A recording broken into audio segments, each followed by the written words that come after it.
بسم الله الرحمن الرحيم. فأخرجناهم من جنات وعيون وكنوز ومقام كريم كذلك وأورثناها بني إسرائيل فأتبعوهم مشرقين.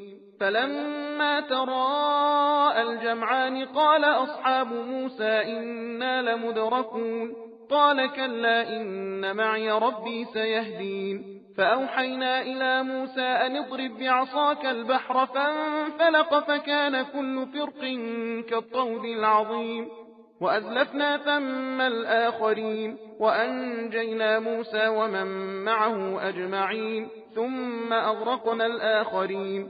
إن في ذلك لآية وما كان أكثرهم مؤمنين وإن ربك لهو العزيز الرحيم. واتل عليهم نبأ إبراهيم إذ قال لأبيه وقومه ما تعبدون قالوا نعبد أصناما فنظل لها عاكفين. قال هل يسمعونكم إذ تدعون أو ينفعونكم أو يضرون قالوا بل وجدنا آباءنا كذلك يفعلون.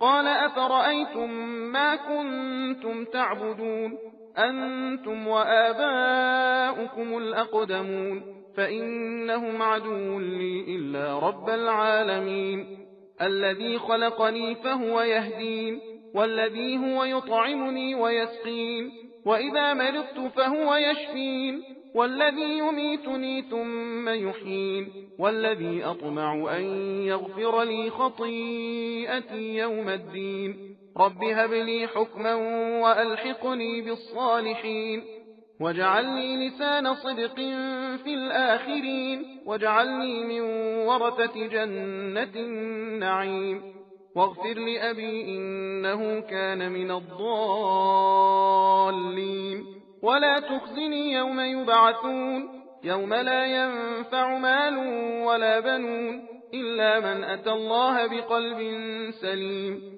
وأزلفت الجنة للمتقين وبرزت الجحيم للغاوين وقيل لهم أينما كنتم تعبدون من دون الله هل ينصرونكم أو ينتصرون فكبكبوا فيها هم والغاوون وجنود إبليس أجمعون قالوا وهم فيها يختصمون تالله إن كنا لفي ضلال مبين إذ نسويكم برب العالمين وما أضلنا إلا المجرمون فما لنا من شافعين ولا صديق حميم فلو أن لنا كرة فنكون من المؤمنين. सबील कुरान हिदायत का रास्ता।